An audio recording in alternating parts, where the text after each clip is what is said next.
Hey, yo, we're watching some ball fights. Let's go.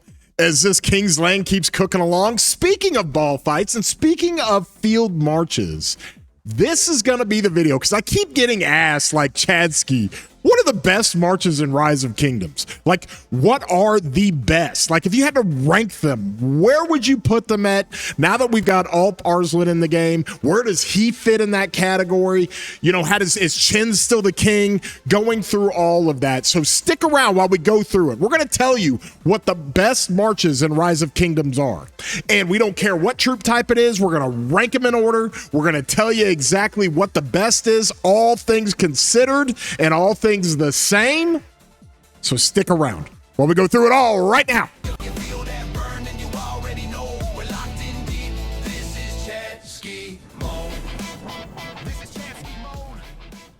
Hey everybody, I'm your boy War Daddy Chadsky. I do videos for Rise of Kingdoms all the freaking time. And if you enjoy these videos, throw a thumbs up on it, give it a like. Helps out the videos, helps out the channel a ton. And you guys have told me it doesn't cost you anything if you want to subscribe. Really helps out the channel. You can hit that bell if you want to get any alerts when it comes to content that I put out. And I love doing this type of content. We're going to have fun on a what is it, Sunday?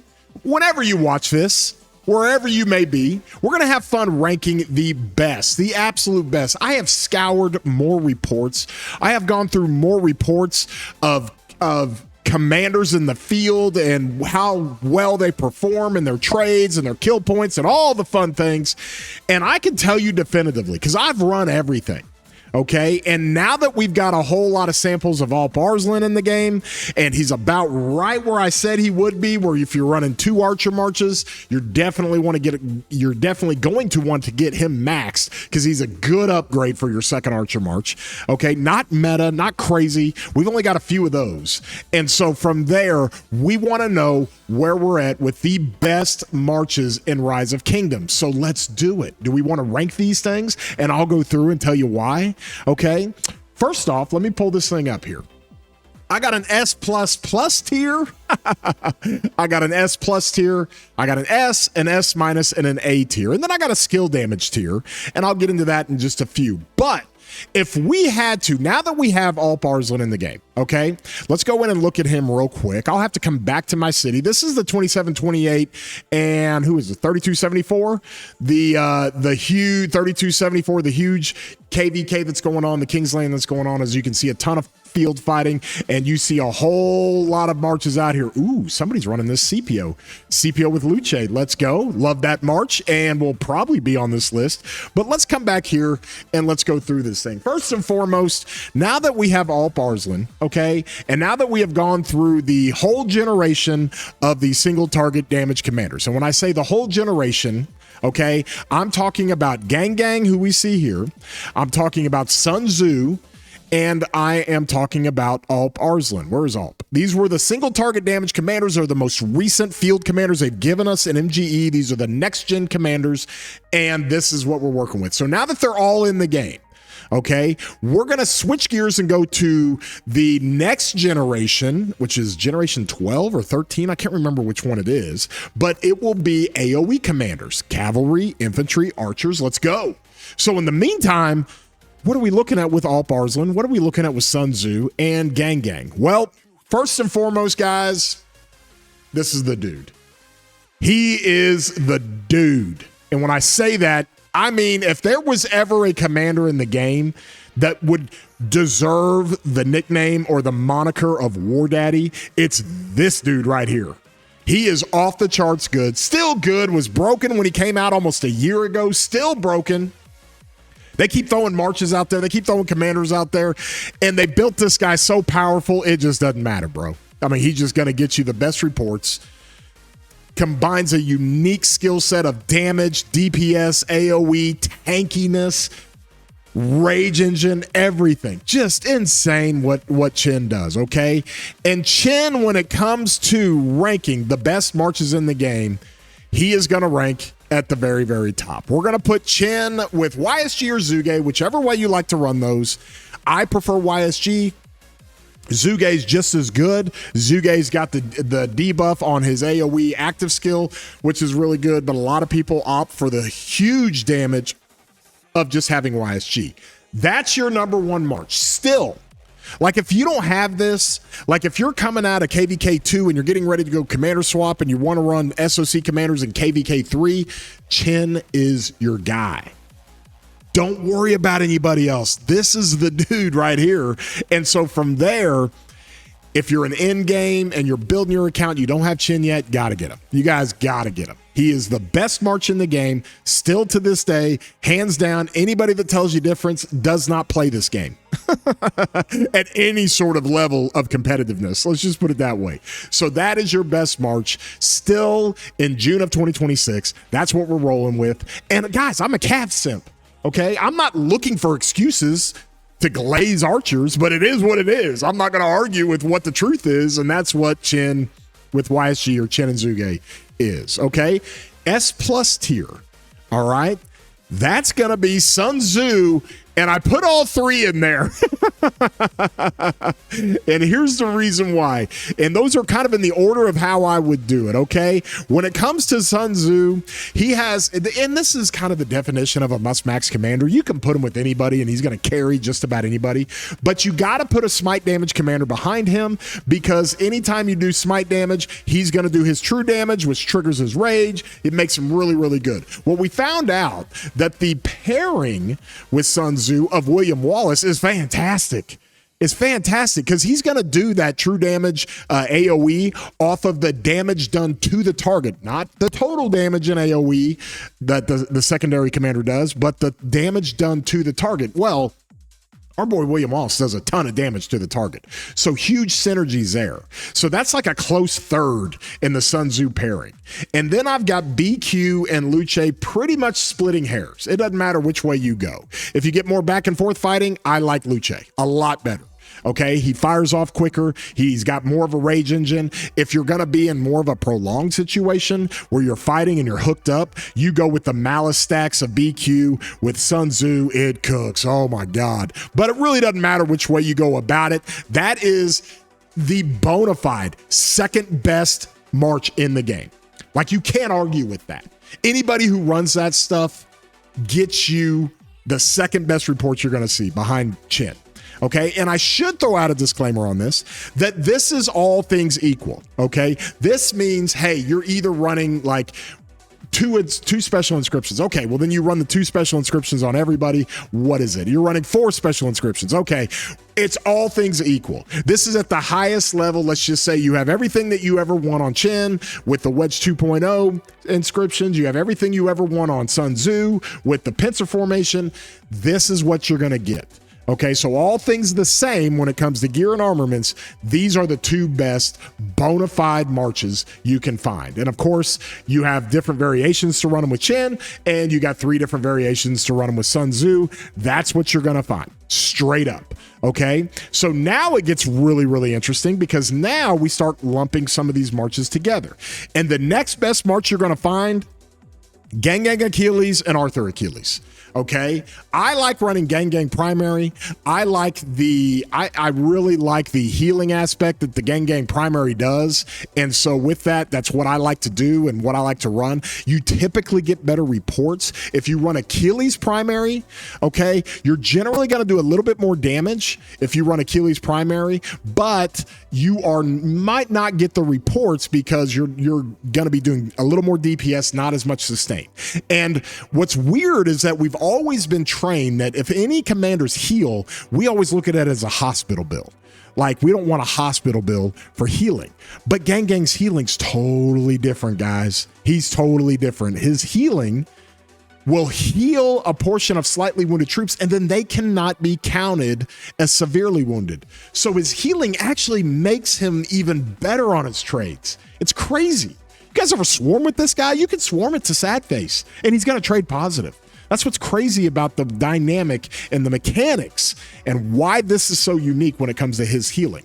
And so I prefer Gang primary. I like the healing, but you can run those either way with Achilles and Gang. And then I've got Arthur Achilles. Okay, Arthur Achilles is the modern day like Khan.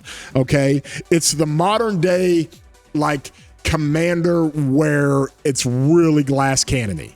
All right, a lot of speed. You get a little bit of health bonus here from Arthur. You put Achilles behind him. Guys, it's like close to the highest DPS March in the game. Tons of damage from Arthur. Tons. Gobs of damage. And if you're really good at microing your marches and you don't get your Arthur in trouble, this combination will do insane. Arthur Achilles, insane. I have people all the time that tell me, like, Chatsky, my Arthur Achilles doesn't quite trade as well. And I'm like, are you face tanking with that thing? And they're like, well, yeah, I kind of go in and run it down. Well, that's not really what it's built for. But if you run it how it's intended to be run, it's just so powerful and so strong. And we all know about how Arthur's longevity in the game with his extra combo attacks and how that will transition and transcend into even later in the future, because so many commanders with their instant procs are going to need a commander like Arthur. And we got Vercingetorix coming into the game, and when he comes into the game, he's going to provide some more tankiness for Arthur. So that doesn't change.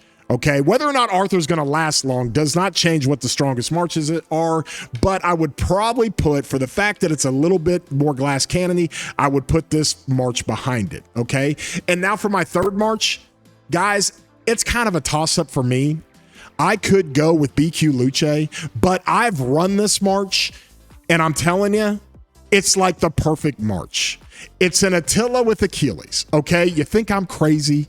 This is all things constant. You put the same gear that you run on a gang with Achilles and the same armaments of Delta, you go put that on Attila with the gear, and then you run it with Arch with the same kind of stuff, minus the destructive. We all know this. Why don't you have the special inscription on the scroll?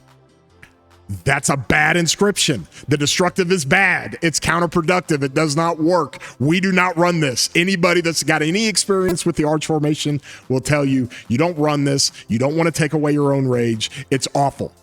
But even with 3 special inscriptions, this thing will perform. It's insane. Ask Daver, guys. Daver, who's on my War Council podcast that we're doing now on Saturdays, he'll even tell you. It's just his best march. And it is like the most perfect march. Prickly, tanky, fast, does enough DPS with Attila being able to buff the Achilles damage. It's just so good. So good. It always outperforms my BQ and Luce. And even though BQ and Luce is super strong, I'm going to put this thing right ahead of it. And anybody that argues with that, you've never run it. You've never run it properly. You've never run it with a couple of special inscriptions and good equipment on Attila. Because if all things are equal, this march will outperform this march. And a lot of times, this march will outperform these 2 marches. Okay? And so that's how that thing works. The next one I've got at the S tier is BQ, baby. BQ's fantastic. BQ and Luce. That's why I have William Wallace up here with Sun Tzu, because so many people still run BQ and Luce. BQ and Luce is absolutely wonderful. It's great. It does so much damage, gobs of damage. I mean, you're talking 5, no other, like literally, guys, outside of like Chin with YSG and Chin with Zuge, there's no other combination that gives us 5 target AoE on top of 5 target AoE, all enhanced by the pincer formation. Where's my good pincer stuff? Is it over here? It's just crazy. Absolutely crazy. And so BQ and Luce still doing it today. Okay, Luce's getting older. He's approaching 3 years on how long he's been in the game. But with his expertise, guys, he's going to last a long time to come in the game. BQ and Luce, one of the best marches you could run. S-tier class, great march, wonderful job, okay? So now everybody's sitting there going, well, where do you put Alp Arslan in this thing? And with the hundreds, and I mean hundreds of reports I've seen, talking to Archer players, talking to just crazy meta field players, they will put Alp Arslan at the tail end of the S tier. Now, I've got Herman, YSG, and Zuge all right here because the verdict's still out. He does different things with different commanders, okay? If you run Alp Arslan with YSG, all right, he is going to do more damage And that's partly because YSG is going to buff the skill damage, and in part because it's going to allow Alp Arslan to use the benevolence effect just for Pierce. There's no other debuffs you're putting down. And so if you use the benevolence effect without any poison debuffs or all damage debuffs, then he's going to maximize the DPS that he does, okay? With Zuge, it's a little bit of both. You do get some skill damage bonuses here with a little bit of debuffing, okay? So now this plays into effect to where you spread that debuff even more with Alp Arslan's third skill, okay? And then Herman doesn't do quite as much damage or increase the skill damage done, but with the poison stacks that he does, and the fact that you can run those poison stacks up quite a bit with Alp Arslan and the benevolence effect, you can get, the key is to get the 25 stacks so you trigger the active skill again, and this happens much faster with Alp Arslan. So whichever way you want to run it, you're going to put that March at that S tier level. Okay, I'm seeing it doing the trades that BQ and Luce does. I'm seeing it doing some of the trades that Gang and Achilles, and Arthur Achilles, and some of us who are psychos that run the arch stuff for Attila Achilles. That's what that does. But I'm not going to put this thing, guys, this thing, it's not going up here. It's not going up here. That's just not what it is. It's really good, but it's like BQ Luce good. Okay, you could maybe argue that it goes here or here, but I'm going to put it right here. And I'm going to run the hell out of it next KVK and give you even more definitive answer. I do know definitively it's not here. And I know it's not better than all of these. But where in here, I don't know. I'm going to just leave it right there. It's your S tier, okay? But that's good. Like, listen, that's not an indictment on Alp Arslan. They've given us a new archer commander. He's single target damage. The only other single target damage commander you even see up here, outside of like Attila and what he does, is Sun Tzu, okay? And so from there, you got William Wallace. That's a single target damage commander. You just don't see a whole lot of single target people here. And then you've got Gang, and that's more because of his healing. So Alp and Gang are very similar. Single target damage commander provides you another option as if you're going to run two archers, and that's the way it works, okay? So now let's go to the S- tier, okay? These are great marches to run. You're going to see them in a lot of murder balls, and that's where you get the Arthur Hector.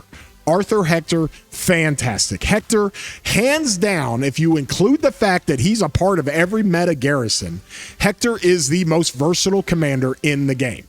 And one of the reasons why we really, really like him is because he also does extra combo damage, okay, with his third skill if he's with a cavalry commander. Of course, he does smite. When he's with infantry, he does combo with cavs, and then he does skill damage when he's with archers, which is why Hyam Hector is like the best garrison you can run for archers now. And so you put Hector up there. I've also got Hector with Luce, okay? I ran this last KVK. Fantastic. Great march. Also, a BQ Hector is really, really good as well. So you can put Luce with Hector easily, or you can put BQ with Hector easily. However you want to do that, however you kind of try to figure that thing out, it works out exceptionally well when it comes to Luce and BQ with Hector. I'm going to put these things up here as well. Let's pull this up. So I've got BQ and Luce with Hector, okay? The next one you see at this level, CPO Luce, let's go! Ask my boy Daddy Furious. He absolutely loves this. Amazing march has taken the place of the Luce Alex. CPO Luce, as we've all talked about, with CPO's support tree, okay, which is exceptional. It is so good to get the support tree on CPO and mitigate so much of that combo and smite damage. More tanky. You run it with Pincer. You don't run it with Wedge. You run this thing with Pincer and you go put Luce behind him, and it does exceptionally well, comparable to some of the other combinations with CPO, or maybe putting Alex behind Luce. And Alex and Luce will make an appearance on this list, but CPO Luce, it's proven to be fantastic. S- tier level, really, really good march. Encourage everybody to go do it, okay? In addition to that, this is where Amthala just loves it. Now, you guys can join my Discord. My link is down in the description, but Amthala talks about this march all the time. I ran it very sparingly last KVK and was surprised at how well it does. Arthur David, let's go. Hey, yo, Arthur David, good march. Now, people like Amthala would put it up here in front of Hector, but David's really, really good. Okay. David is one of the only garrison commanders we could ever run in the field. And part of the reason why is because his 4 skill works in the field. It's great. You put a debuff on the target where it takes 40% more combo attack damage. Okay. After the primary commander fires his skill, the secondary, which is him, does a ton of damage. He does our Arthur level damage. 2,800 damage factor to 3 targets. Okay. And you get 35% defense. All right. You do not get this garrison skill here where you take 10% less skill damage as a garrison. But the defense for Arthur is really good. So there's some synergies there. That's why I like Arthur with David at that S- tier level. Okay. Then from there, I'm going to put Chen up here because honestly, guys, you can put Chen with anybody and it's going to be S-. But I put Shajar because psychos like me that run 3 combo marches and 3 smite marches, love to put Chen with Shajar and to get Shajar's one thing that you want. You want Shajar's one thing. It's her expertise. You're going to grant 20% more normal damage to up to 3 nearby troops that get healed. That includes your march, but then 2 other troops based on this. Okay, you heal up to 3 nearby allied or friendly troops, and when you heal them, you give them the normal damage bonus. That's like all damage for your combo and smite damage commanders. So I give a little bit of credence there and a little bit of credibility to the Chen Shajar. You can run it. It's an S- tier, but then again, Chen is just carrying anybody. Anybody you put with Chen will be in the S category somewhere. S+, S-, S, somewhere in there. Okay, so that's what we have there. All right, let's go to the next one. This starts our A category. There's your Luce Alex, boys. I know so many of you guys are running that. If you're running Luce with Alex, you're doing it wrong. Run CPO with Luce.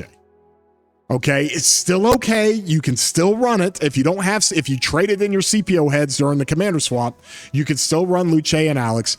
It works out just fine. Okay, Luce and Alex does just fine. And the main reason why, we talked about it many, many times. All right, it is the extra procs that you get coming from Luce's expertise. And when you come to Alex, he's got one of the best damage instant procs in the game still, even to this day. Okay, and so from there, that's what you want to do. Luce and Alex, still very, very formidable. Very, very formidable, okay? And so from there, that's what you're going to want to do with that A category, Luce and Alex. And in addition to that, okay, let me come back up here. In addition to that, I'm going to include the Luce with Philip, right? In fact, I probably have that a little bit over Alex, but you're splitting hairs. Some people like the Alex with the debuffs. Some people like the Philip, but either one of those you can still run, okay?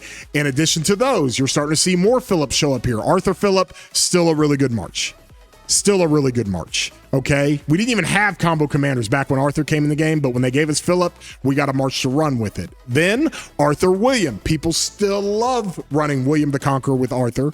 William has got one of the oldest kits because he's such an old commander. But let me kind of show you guys what William will do. Where's he at? Here he is. He does some of this stuff that is really, really interesting. Okay, he does 10% more damage outside of territory, which is great. He only has 10% attack and 15% march speed, which is kind of okay. All right, but here's the thing: he has a 3-target AOE. Now that's a long rectangle. It's hard to do that, but in a murder ball fight, you always hit it. And for the next 3 seconds, you cannot get benefits or buffs that increase skill damage on the marches you hit. Plus, it puts a slow on them. Okay, and it's a 3-second debuff.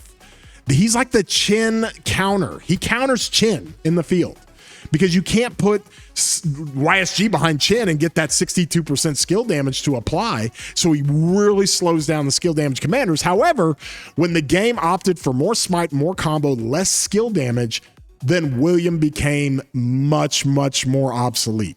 And so, but he's still there. People still like running them. Still got a really, really good kit, and it works out. Man, I wish they would like redo William because his kit's so good.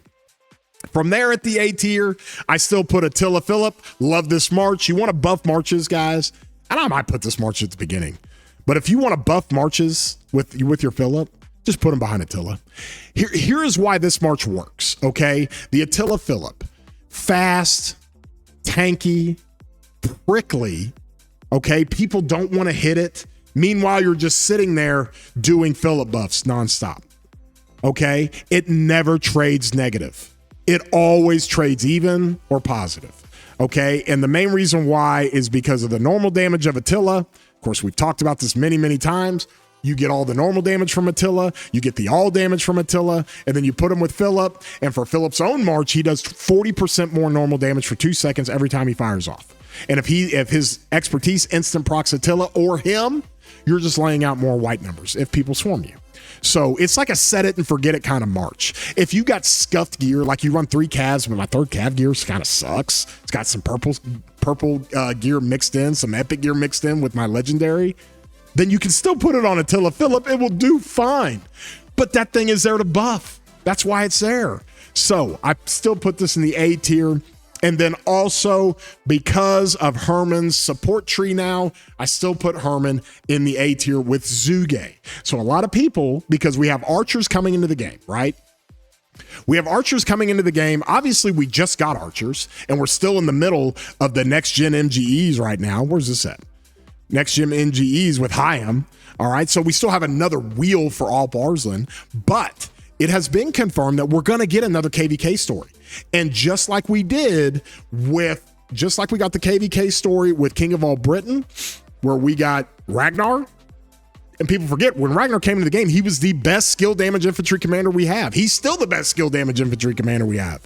And so we got Song of Troy last fall, where Achilles came into the game. These are not MGE wheel commanders. These are KVK commanders. And they've confirmed to us that we're going to get another KVK. So conventional wisdom will tell you we're going to get an archer with the KVK. And based on how powerful Achilles is, and based on how powerful Ragnar, even though he fell off, based on how powerful Ragnar was when he came out, the archer commander is probably going to do AoE and be really, really good. So with that being said, if you want to hold on to your heads and don't put them in Alp Arslan, you can still run that Herman Zuge. You can still do it, still fine, no problem. Plus, you got to remember, we're getting ready to get the AoE next-gen MGEs over the next, 7 months, 8 months? So we're going to get Cav AoE, we're going to get Infantry AoE, and we're going to get Archer AoE in December, before the end of the year.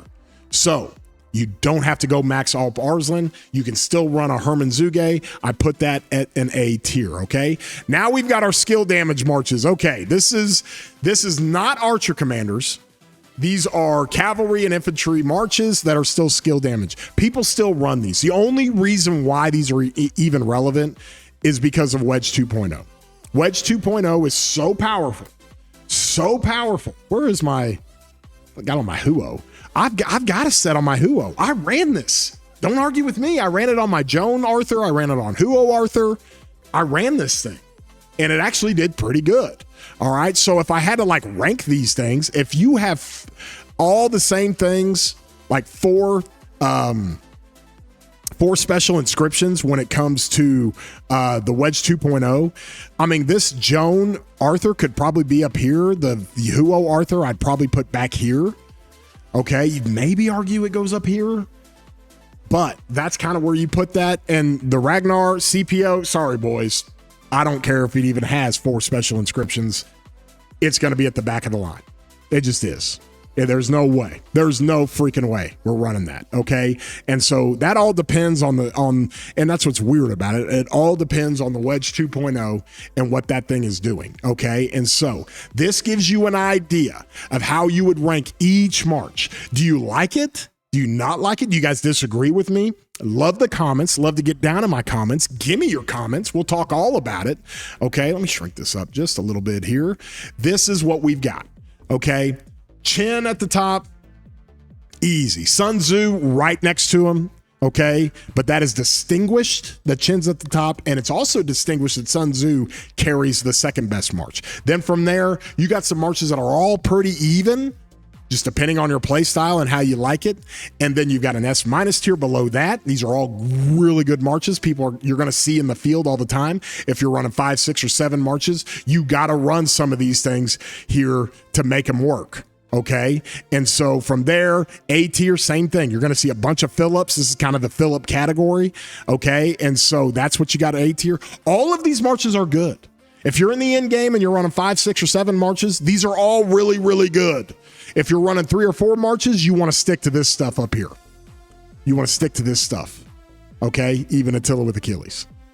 But you're going to see all these marches for any players that are running 5, 6, or 7 marches, and that's how that works. So like I said, get down in the comments. Let me know what you think. Let me know what I got wrong. Let me know what I'm missing. I'm sure I'm maybe missing something. And if you enjoyed this video, throw a like on here. Helps out the channel, helps out the videos a ton. Also, join my Discord where a lot of these conversations come into play. Also, a reminder, be sure to check us out on Saturday. We had our first War Council podcast with me and Billick and Daver and Dom. It went fantastic. We're going to do it every Saturday. Have a good time with it. As the greatest minds in Rise of Kingdoms. I will say some of the greatest minds in Rise of Kingdoms, because there's a whole bunch of people out there that know their stuff in this game. But these dudes are amazing. There are 3 of them, and I make the 4th one, and we have a good time with that, and it works out really, really well. Do not forget to catch that. Let me see. I've even got a promo for this. There you go. The War Council podcasts that we're doing. We're having a good time. We'll do those on Saturday, so be sure to check that out. And with all that, y'all have a great day, broskies.